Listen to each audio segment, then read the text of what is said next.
Hi guys, welcome to this video. It's your boy again, Kunle Halakan. So I just have to make this video.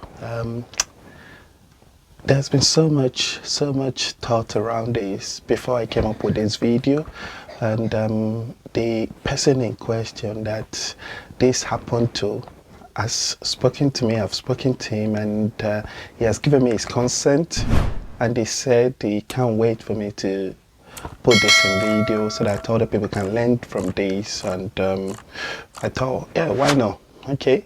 In fact, he's been asking me, when are you going to get the video done and when are you going to release this video? So I have come to say that yes, I am now doing this video and I want people to learn from it. This is an unfortunate event or occurrence that happened to my brother. He is like a brother to me. As a bit of background to you, I have met him now for about 15 years. You know, I arrived in UK. He's been like a big brother to me. And for you to know, my first car in UK, he gave it to me when I passed my driving test. I remember that year, 2007, and he just said, okay, take this car, and when you have the money, you can pay me back. So he's the person that this has happened to, and I thought, let me share this video with everyone so that everyone can learn and benefit from it. Hopefully it will help someone out there to make key decisions in future. So this is my brother. I'm not going to disclose his name. I will keep certain information in strict confidence. I don't want anyone to identify or know who I'm talking about, but he's keen for me to get this done. As I said, I've obtained his consent. So it started when he was telling me, long time ago now, he's always been telling me about a lady in Nigeria that he's really keen on getting over here. He's deeply in love with her. They speak every evening on the call, and he does send her money in Lagos, Nigeria to be precise, and they will say everything to me about their conversation, what their plans are. In fact, sometimes, you know, they pray together on the call. They do a lot of things together on the call, and I was always excited and happy for him. Long story short, this gentleman applied for a visa for this lady, and lo and behold, she was granted the visa, and then she came into the country. I'll try to keep it as short as possible. So she came into the country, and she was living with him. They enjoyed each other, a trip together, took pictures in central London, Trafalgar Square, Park Corner, Piccadilly Circus. I see a lot of pictures that sometimes I wonder, wow, perhaps you're deeply in love. I pray that this goes well with you. And each time he comes to work, this gentleman, he will say to me, oh, she's at home. We work in the same company together. And he will say she's at home. She doesn't want to work for now, or that he does not want her to work for now. So at some point, he started giving her money, and she started traveling to Dubai, from London to Dubai, to buy jewelries, you know, gold and all sort of stuff, and bring back to London and sell to friends. And then this brother of mine was always happy, excited. Yes, I've got someone that I truly love. Finally, I found someone that I'm really keen on settling my life with. And I said, wow, bros, I wish you the very best always, as I've always been doing. So there was this day, I didn't see him suddenly in the office, and I tried to call him. He didn't respond to the call. It was ringing. And then he went away off the radar. Everyone at work, like, what's happening to this gentleman? They've tried to contact him. He's not responding. And they've also tried to contact his next of kin. And until probably about a week later, we found out a number of things. And I went to meet him, and I spoke to him. That was when I discovered this information I'm sharing with you.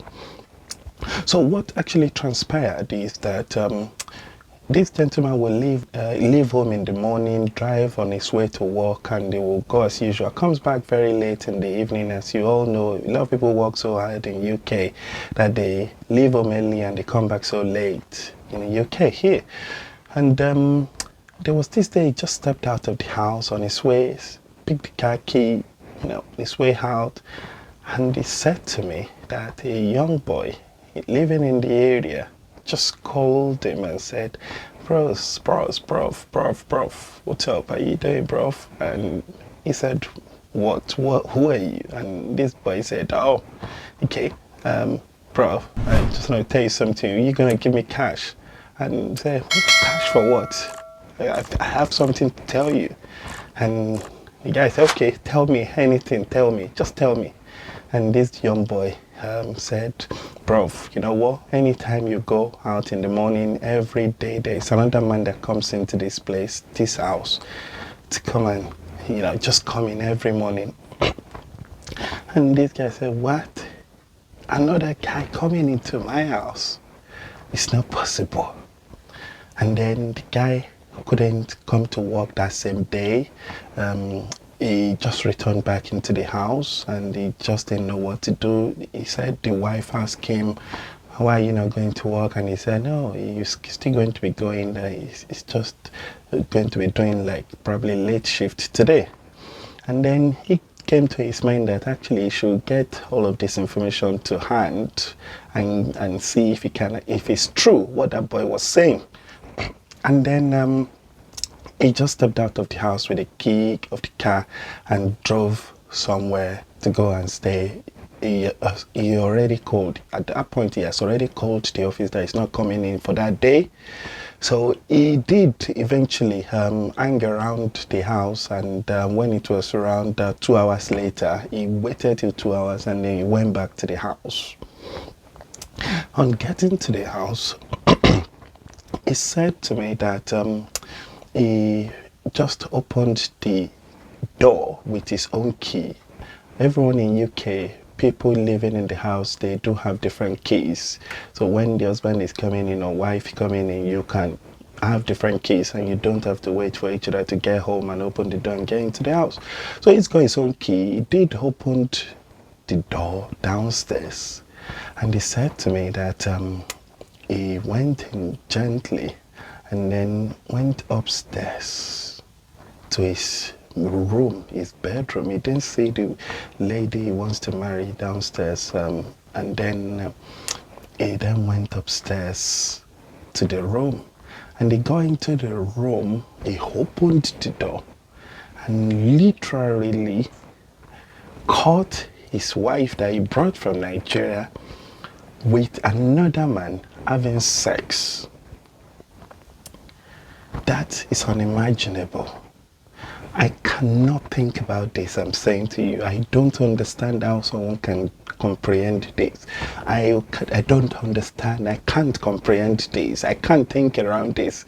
This is extremely difficult. This would be the most difficult time of one's life if anything like this should happen to one, especially when you've trusted and you love on such a lady so much. You've invested heavily, everything that you can ever think of on that lady, and eventually this happened.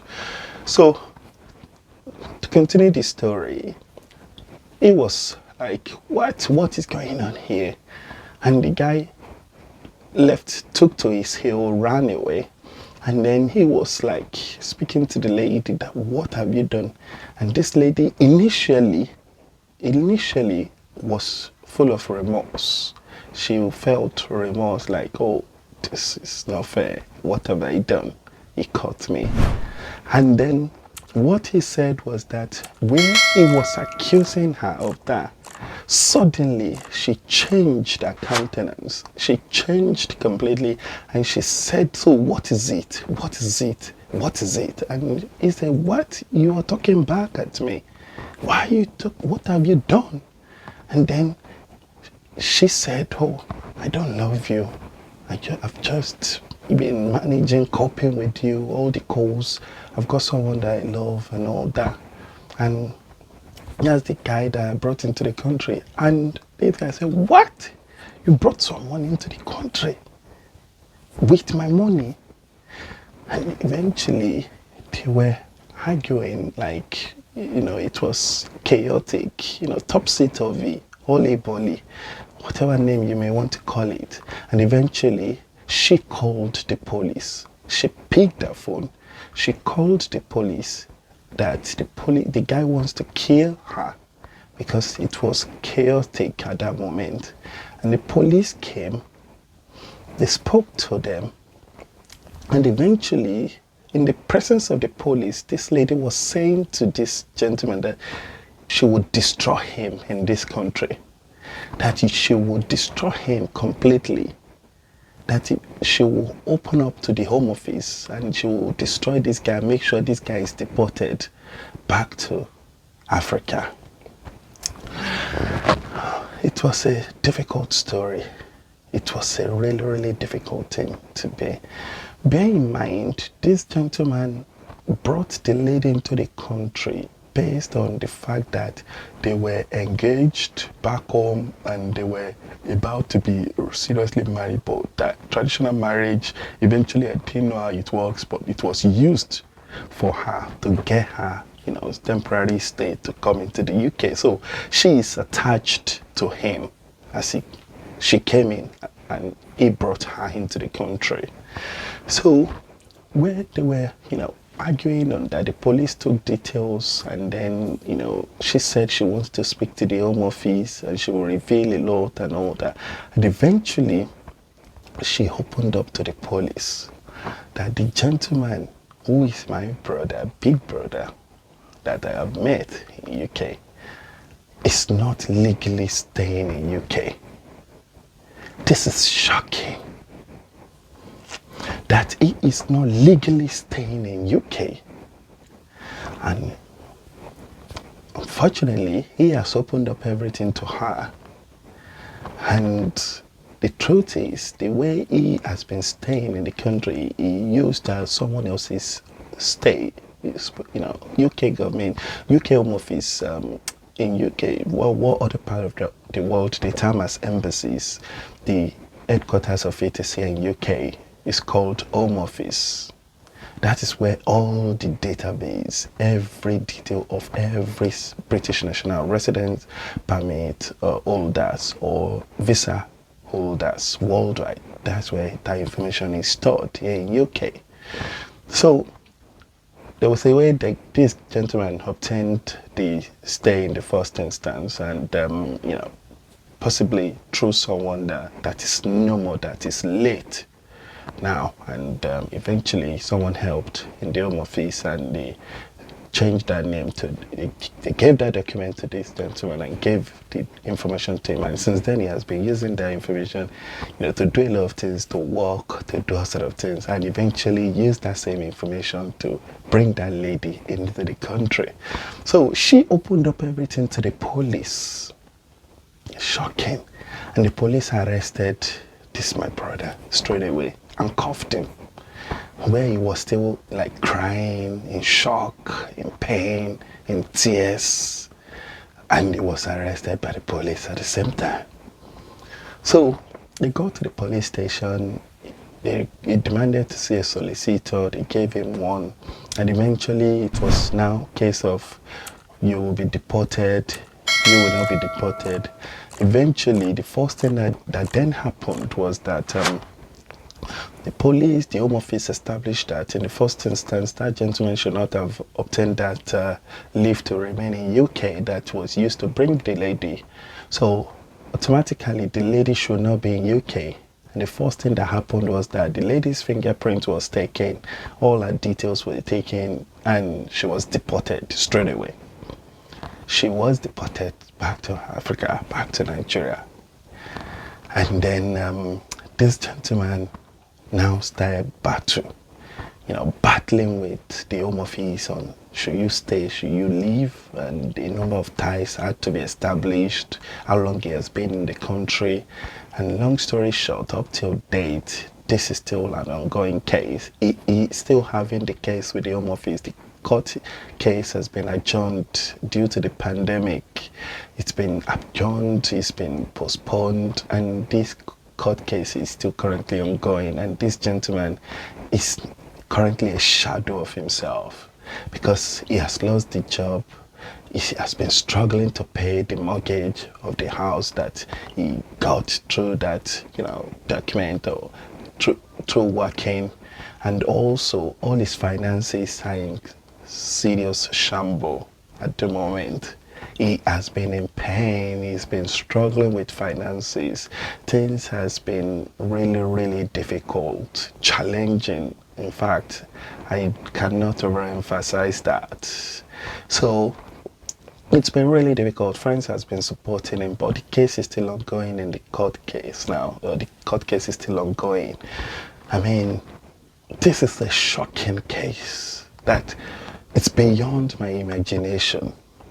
Where do we start? What should we say in this case? Guys, from your own experience, from your thought, from the observation, listening to this video and this conversation, what will you suggest? What do you think has gone wrong? What are your opinions? Please put the opinions in the comment section below of this video. Let's hear your views. There's been so many thoughts since then from some of our close friends that, oh, he should never have brought a lady from Nigeria. How long has he left the lady in Nigeria? When he came here, they were communicating. He left her for so long. The lady might have met another person. Eventually, what he found out was that all the money he was giving to that lady was sending it to the guy in Nigeria. And eventually, the lady arranged a visa for the guy to come into UK to come and meet her on the gentleman's money. This is shocking. This is shocking.